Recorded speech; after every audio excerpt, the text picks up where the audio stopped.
امروز به بلغارستان، به طور مشخص به شهر پلوف، دومین شهر بزرگ کشور میریم. اونجا محله‌ای به نام استولپینوو وجود داره. زاغه‌ای که اونقدر شوکه کننده است که درک اون دشواره. ما تو رو به سفری در یکی از فقیرترین و در عین حال ناامن‌ترین محله‌های اروپا میبریم. وقتی وارد استولپینوو میشی، منظره‌ای تکان دهنده مقابل چشمت باز میشه.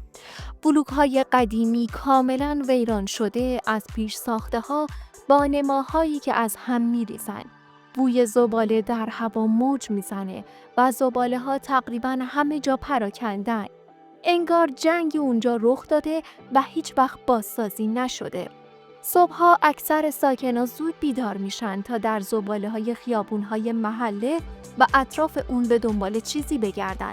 چون اونجا مدت هاست جمع‌آوری زباله انجام نمیشه. کوه‌هایی از زباله‌ها در خیابون‌ها انباشته شده.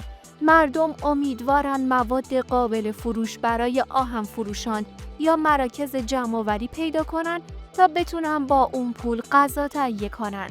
مثلا مرد 27 ساله‌ای از قوم روم که هرگز زندگی جز اینجا نداشته. او باید ماهانه حدود 23 یورو جمع کنه تا اجاره یک واحد در یک بلوک فرسوده رو پرداخت کنه. رسیدن به این مبلغ در این زاغه نیازمند تلاش بسیار زیاده. حتی برای صبح دوش گرفتن بیشتر ساکنان مجبورن خونه‌های خودشون رو ترک کنن. واقعیت اینه که اکثر لوله‌های آب آشامیدنی در ساختمون‌ها خرابه و اگه حتی آبی جاری باشه آلوده و غیر قابل استفاده است. در بسیاری از خونه‌ها اصلاً آب وجود نداره. حدود 45,000 نفر از ساکنان محله مجبورن از آب‌های خیابونی استفاده کنند. حتی بسیاری برای استفاده از توالت صبحگاهی باید در میان توده‌های زباله در خیابان‌های خاکی این کار را انجام بدن. چون بیشتر خونه‌ها به سیستم فاضلاب وصل نیست. فاضلاب‌ها در کانال‌هایی که خود مردم حفر کردن به سد جریان داره و میشه تصور کرد که چقدر این شرایط غیر بهداشتی و بدبوه، مخصوصاً در روزهای گرم. شرایط بد بهداشتی باعث شیوع بیماری‌ها میشه. مثلا در استولپینوو گاهی اپیدمی‌های هپاتیت ویروسی نوع A اتفاق میفته. پس از بیدار شدن و نظافت صبحگاهی، ساکنان صبحونه رو با خانواده صرف میکنن. مثل همه وعده‌های غذایی بیشتر نون، سیب زمینی و کلم سرو میشه و تنوع غذایی نادره. هنگامی که اولین اشعه‌های آفتاب بلوک‌های ویران شده را روشن میکنه، بزرگترها زباله جمع میکنن یا سعی دارن به روش‌های دیگه پول تهیه کنن. کودکان شروع به بازی در خیابون‌های استولپینوو میکنن. واقعیت اینه که بیشتر کودکان تمام روز رو بیرون از خونه میگذرونن چون فضا در داخل بسیار تنگه. خانواده‌های چند نسلی در فضاهای بسیار کوچیک با هم زندگی میکنن. مثلا سیلویا، زن جوانی که اینجا میبینی، با شوهر و 8 فرزندش در تنها 25 متر مربع زندگی میکنه. بنابراین با وجود کثیف بودن خیابونها، کودکان در اونجا فضا، آزادی و فرصتی برای فرار پیدا میکنن. معمولا کودکان همه روز رو آزادن چون فقط تعداد کمی به مدرسه میرن. علیرغم الزامات مدرسه‌ای، از یک طرف در بسیاری از خانواده‌های روم آموزش مهم تلقی نمیشه و از طرف دیگر کودکان با تبعیض شدید توی مدرسه مواجه میشن که باعث میشه والدین اغلب اونها رو به مدرسه نفرسته. همونطور که میبینین تقریبا همه ساکنان این محله نمایندگان جامعه‌های سینتی و روم هستند و این اتفاقی نیست. کمی بیشتر از 100 سال پیش اپیدمی بزرگی از آبله این منطقه رو در بر گرفت. بیماری بسیار مصری که به شدت سعی در مهار اون شده بود. در اون زمان دولت شهر رو به 2 قسمت تقسیم کرد. یکی برای سینتی و روم‌ها و دیگری برای بقیه ساکنان. با اینکه روم‌ها ارتباط زیادی با بیماری نداشتند و ناقل اصلی نبودند، از دیگر قسمت‌های شهر جدا شدند که منجر به تشکیل استولپینوو گردید. با این حال این محله همیشه زاغه نبوده و در دوره کمونیسم در واقع شکوفا بود، چون برای همه ساکنان کار وجود داشت و چند شرکت دولتی شعبه داشتند. اما سقوط اتحاد جماهیر شوروی این محله رو ویران کرد. امروزه باور نکردنیه که 90% ساکنان بیکارن.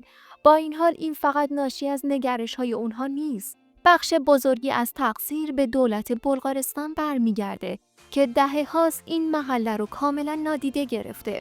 اما همونطور که میبینی زندگی ادامه مییابه و ساکنان روزمره خودشون رو سازماندهی میکنن. در حالی که زنان روم به طور سنتی به امور خونه میپردازن، مردان در طول روز سعی میکنن امرار معاش کنن. برخی مغازه‌های کوچک در استولپینوبوو دارن و مثلا شکلات و سیگار میفروشن.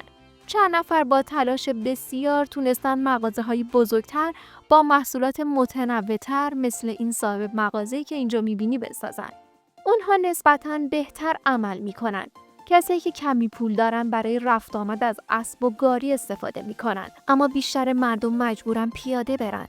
تقریباً هیچکس در محله ماشین نداره.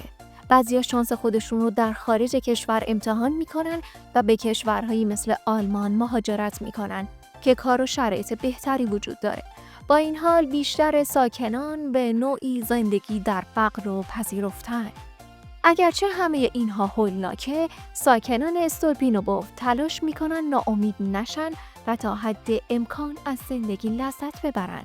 در خانواده‌های روم حس قوی از اجتماع وجود داره و مردم معمولاً در زندگی روزمره به هم کمک میکنن. نه تنها این، بلکه با وجود شرایط سخت شادن. موسیقی اغلب در خیابون‌ها شنیده میشه، مردم میرقصن، با هم آشپزی میکنن و غذا رو تقسیم میکنن. وقتی شب فرا میرسه، ساکنان به آپارتمان‌های کوچک و ویران خودشون باز میگردن تا بخوابن.